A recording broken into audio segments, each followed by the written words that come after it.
ওদের মতো কিছু মানুষ ভোগ করছে। এইবার কালো বিলে মাছ চাষ করবেন মোড়ল মশাই, তারপর সেই মাছ বিক্রির টাকায় গ্রামে পাঠশালা খুলবেন, তোমার সাথে কালো বিলের আরই। হ্যাঁ, সেই কথা তো ভালো।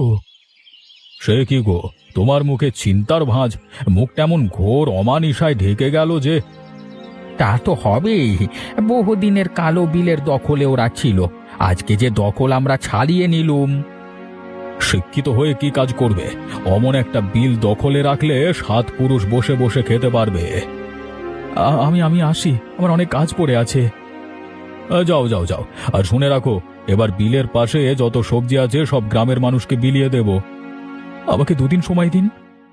তেমনটি হবে না, আর যদি তুমি কোনো সবজি তোলো তবে তোমাদের কালো গাই আমি নিয়ে নেব। আর কথা বাড়িও না বাপু, এবার যাও।